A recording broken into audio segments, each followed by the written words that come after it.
Students, good morning.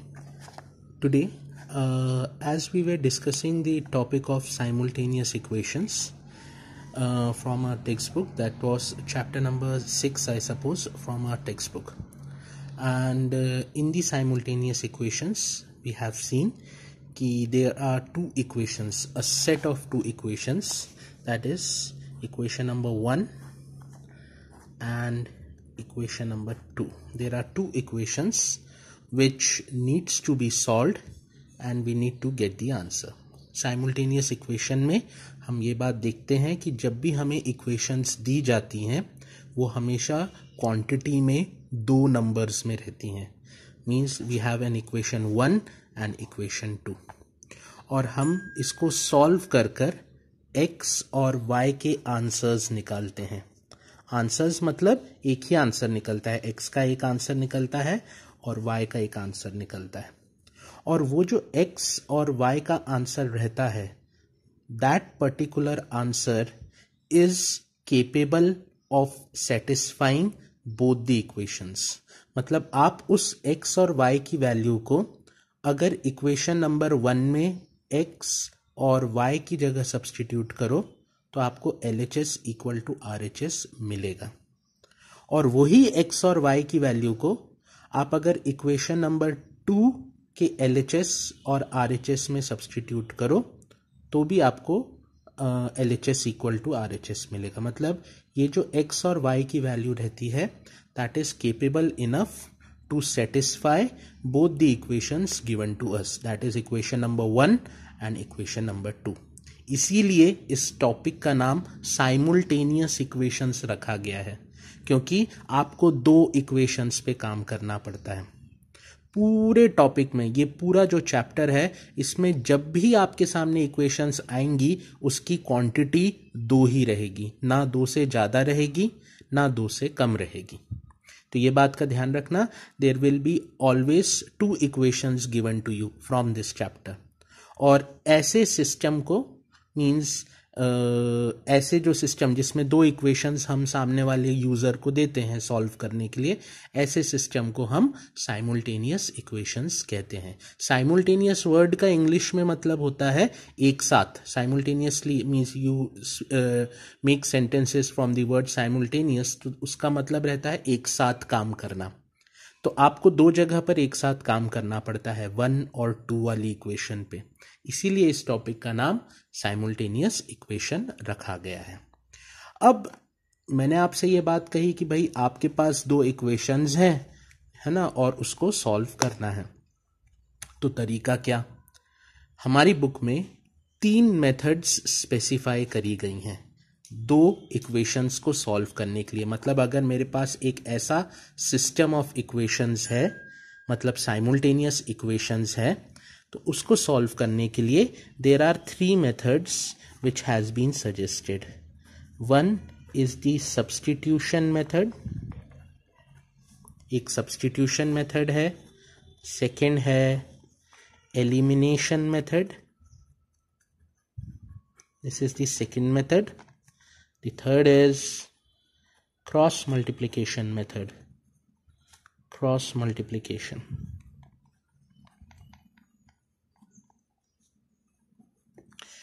ये तीनों methods का एक ही काम है कि साइमुलटेनियस इक्वेशंस को सॉल्व कर दो.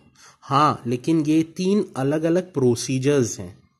वैसे आई सजेस्ट आपको तीनों प्रोसीजर्स करते आना चाहिए, क्योंकि पेपर में क्वेश्चन कई बार मेथड के नाम से आता है ना, कि आप सब्स्टिट्यूशन मेथड से ही लगाओ, एलिमिनेशन मेथड से ही लगाओ, क्रॉस मल्टीप्लिकेशन मेथड से ही बताओ.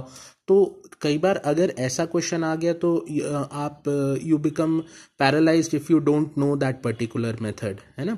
सो in that case you need to have a hand on experience on all the 3 methods which has been shown to you. लेकिन हाँ, धीरे धीरे सवाल करते करते you might be start developing a liking for a particular method. हो सकता है करते करते आपको ऐसा लगने लगे कि सर मैं किसी एक मेथड में ज़्यादा कंफर्टेबल हूँ, तो आप वो वाली मेथड अप्लाई कर सकते हैं. अगर पेपर में क्वेश्चन आ ही गया और सपोज मैं एक वर्स्ट केस सिनारियो की बात करूं कि आपको वो मेथड नहीं आती सॉल्व करना, तो कम से कम जो मेथड आती है वो लगाकर उस क्वेश्चन को सॉल्व कर देना, मतलब मुझे x और y का आंसर निकाल के दे देना, है ना। तो इसलिए ये तीनों मेथड्स मुझे तो आपके साथ डिस्कस करनी ही पड़ेंगी, लेकिन विद टाइम आप देखिए आपका किस में आपको कंफर्टेबल लगता है और आप कौन सी मेथड अप्लाई करना चाहते हो। तो अब मैं आज आपको बताने वाला हूं कि एक पेयर ऑफ साइमल्टेनियस इक्वेशंस को, पेयर हैं, दो इक्वेशंस हैं इसलिए पेयर ऑफ साइमल्टेनियस इक्वेशंस कह रहा हूं, एक पेयर को कैसे सॉल्व करते हैं और ये x और y का आंसर निकालते कैसे हैं, हाउ टू सॉल्व दिस। ये तीनों methods step by step I will be explaining it to you in this lecture today. So first of all मैं सबसे पहले सब्स्टिट्यूशन मेथड आपके साथ डिस्कस करता हूं कि सब्स्टिट्यूशन मेथड को कैसे अप्लाई करा जाता है, और सब्स्टिट्यूशन मेथड अगर कोई दो इक्वेशंस में लगाया जाए तो कैसे लगाकर x और y का आंसर एक्सट्रैक्ट किया जाता है। So looking at the substitution method, please have a look at it. For suppose मेरे पास दो इक्वेशंस हैं, ये है इक्वेशन नंबर 1, मुझे सामने वाले ने पहली ये इक्वेशन दे दी, दूसरी ये equation they the, and his expectation from my side is calculate the value of x and y which satisfies both the equations. मुझे x और y की वैल्यू क्रिएट करके दो, x और y की वैल्यू निकाल करके दो, और the topic is by using substitution methodology, you need to use the substitution methodology. तो मैंने सबसे पहला काम, मैं जब भी सब्स्टिट्यूशन मेथड लगाता हूं सबसे पहला काम मैं ये करता हूं, मैं इक्वेशंस की नंबरिंग करता हूं। मैं पहली इक्वेशन को मैंने नंबर करके लिखा यहां पे, इक्वेशन नंबर 1 ये लिखा मैंने यहां पे। ये मेरा सबसे पहला काम रहता है कि मैं इक्वेशंस को अब नंबर से आइडेंटिफाई करूंगा कि यार ये पहले नंबर की इक्वेशन है, ये सेकेंड नंबर की इक्वेशन है, this is the first job. ये हमेशा सबसे पहले करके रखना चाहिए, ठीक है। सेकेंड बात, सब्स्टिट्यूशन मेथड में ये यूजर यानी आपकी इच्छा रहती है कि आप कौन सी इक्वेशन से काम स्टार्ट करना चाहते हैं। Means this is your choice, completely your choice. आपके पास दो इक्वेशंस हैं, नंबर 1 है, नंबर 2 है, इट्स कंप्लीटली योर चॉइस। आप कौन सी इक्वेशन से अपना काम स्टार्ट करना चाहते हैं। पर्सनली मैं नंबर 1 से करना चाहता था, मैं चाहता तो 2 से भी कर सकता था, that is not a compulsion, मैं किसी से भी कर सकता हूं, तो मैंने 1 से स्टार्ट किया। तो जो 1 वाली इक्वेशन थी वो मैंने एज इट इज लिख ली, बाहर निकाल के उसको एज इट इज लिख लिया, और फिर अब उसमें क्या काम करा ध्यान से सुनिए। मैंने इक्वेशन नंबर 1 में y को आइसोलेट कर दिया, अकेला कर दिया। कैसे अकेला करा, अभी तो y के साथ में x भी था, तो ये मैंने x को उस तरफ भेज दिया, x को ट्रांसफर या ट्रांसपोज कर दिया on the other side of the equal to sign, और ऐसा करने से मेरा y आइसोलेट हो गया, अकेला हो गया, उसके साथ कोई नहीं बचा। तो y is equals to 3 - x।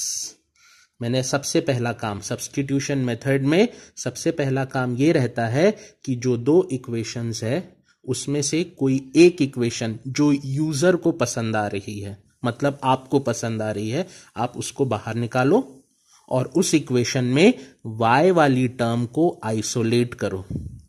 Isolate कैसे करोगे, जितने भी नंबर y के अलावा हैं उन सारे नंबर्स को इक्वल टू के दूसरी तरफ पुश कर दो। तो मैंने x को इक्वल टू के दूसरी तरफ पुश कर दिया, so it becomes y is equals to 3 - x। और ये जो नया फॉर्मेट बनकर आया y इज इक्वल्स टू 3, उसको मैंने नाम दे दिया नंबर 3, है ना। ये हो गया नंबर 1, ये हो गया नंबर 2 जो ओरिजिनल मुझे दी गई थी, और मैंने इसमें से एक बना ली नंबर 3। कहां से बनाई, 1 में से ही बना ली, लेकिन थोड़ा दिखने में अलग दिख रही है इसलिए उसको, क्योंकि मुझे भी पहचानने में आसानी आएगी कि हाँ यार ये नंबर 3 लिखी है, ठीक है। अब आप क्या करो, अब उस इक्वेशन पे जाओ जिसको कि आपने अभी तक हाथ भी नहीं लगाया है। कौन सी इक्वेशन को आपने अभी तक हाथ भी नहीं लगाया है, ये सेकेंड वाली इक्वेशन को। You haven't touched it yet, आपने उसको अभी तक हाथ नहीं लगाया है। तो इस इक्वेशन में, ये सेकेंड वाली इक्वेशन में, आपको जहां पे y दिख रहा है, मुझे ये यहां पे y दिख रहा है, ये मुझे यहां पे y दिख रहा है, जहां पे भी y दिख रहा है वहां पे y की जगह 3 माइनस एक्स लिख दो। तो ये मेरी सेकेंड वाली इक्वेशन थी, ओरिजिनल, ये मेरी ओरिजिनल इक्वेशन है, और मैंने फिर इसमें y की जगह 3 माइनस एक्स लिख दिया, मतलब y की जगह कुछ सब्स्टिट्यूशन कर दिया, मतलब y को 3 माइनस एक्स से रिप्लेस कर दिया।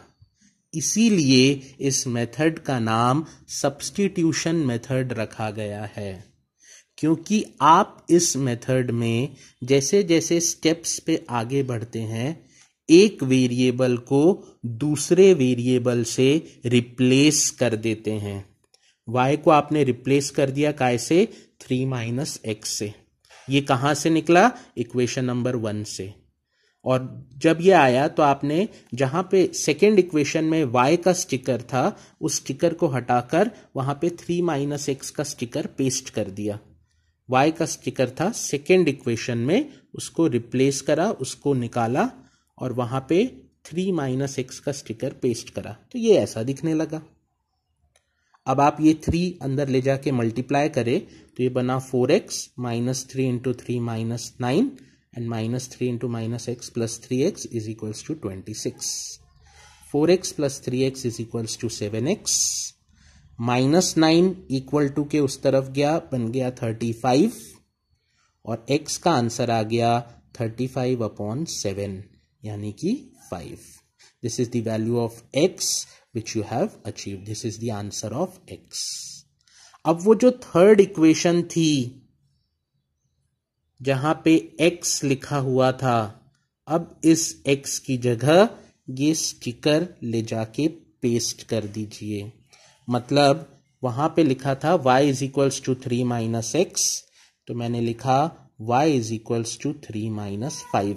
5 क्यों लिखा, क्योंकि x का आंसर मेरा 5 निकल कर आया है, तो y is equals to 3 minus x था, तो मैंने y is equals to 3 minus 5 करा, तो y का आंसर आ गया -2। मतलब मैंने x का भी आंसर निकाल लिया 5 और मैंने y का भी आंसर निकाल लिया -2। Now I need to check कि क्या ये मैंने आंसर्स सही निकाले हैं, are these answers correct. So how can I check it. मैंने ये दो आंसर्स निकाले, x का आंसर निकाला 5 और y का आंसर निकाला -2। ये मुझे एक्चुअली में चेक नहीं करना पड़ेगा, मतलब जब आपके सिलेबस में या हमको ऐसे चेक करके दिखाना नहीं पड़ता, लेकिन मैं सिर्फ समझाने के लिए आपको बता रहा हूं। ये हर क्वेश्चन में ऐसा चेकिंग नहीं, किसी भी क्वेश्चन में इनफैक्ट चेक नहीं करना पड़ता, लेकिन फिर भी समझने के लिए हमको ये बात समझ में आनी चाहिए कि ये आंसर्स निकले तो इसका फिजिकल क्या सिग्निफिकेंस है। इसका फिजिकल सिग्निफिकेंस ये है कि ये जो आंसर्स आपने निकाले x इज इक्वल्स टू 5 और y इज इक्वल्स टू -2, इन दोनों आंसर्स को, x और y के आंसर्स को, अगर आप इक्वेशन नंबर 1 में सब्स्टिट्यूट करो, अगर आप इक्वेशन नंबर 1 में सब्स्टिट्यूट करो, x की जगह 5 लिख दिया, y की जगह -2 लिख दिया, तो आपको आंसर मिल गया 3, जो कि RHS के आंसर के बराबर है। मतलब आप ये कह सकते हो कि ये वाले आंसर्स रखने से, x और y की जगह सब्स्टिट्यूट करने से मुझे LHS इक्वल टू RHS मिल रहा है। That means these answers satisfy equation number 1. Similarly, I give it a check for equation number 2. I substitute the value of x as 5 and y as -2. Since I substituted, I get the value 26 is equals to 26. That is LHS is equals to RHS. Hence, my solution is correct and the values which I had calculated for x and y are absolutely okay. ठीक है। हालांकि ये जो check और verify वाला मैंने आपके सामने करा, ये आपको करने की जरूरत नहीं है। है ना। ये सिर्फ मैंने समझाने के लिए आपको बताया कि जो मैं आंसर्स निकाला उनको मैं चेक और वेरीफाई कर सकता हूं, लेकिन जरूरत नहीं है, आप मत करा करना। आप एक बार बस सॉल्व कर लिए तो आपको सिर्फ सॉल्व करने के बाद आपको लगे कि नहीं यार शायद मेरे से गलती हो गई तो कर लेना, लेकिन अदरवाइज आपको कुछ दिखाने की कॉपी में ऐसी जरूरत नहीं है। Our solution stops at this place, जहां हमने एक्स और वाई की वैल्यू निकाल ली हमारा क्वेश्चन वहीं स्टॉप हो जाता है। So this is the substitution method. Once again go through the method, go through the question of what I had explained and see to it whether you are getting it or not. This was the original equations. मैंने दोनों equations में से जो मुझे पसंद आ रही थी वो मैंने बाहर निकाल ली और उसमें y को आइसोलेट कर दिया, अकेला कर दिया। दिख रहा है आपको y अकेला खड़ा है, पहले x के साथ था अब अकेला खड़ा है, और बाकी सब लोगों को सारे कचरे को इक्वल टू के दूसरी तरफ भेज दिया, तो ये बन गया 3 - x।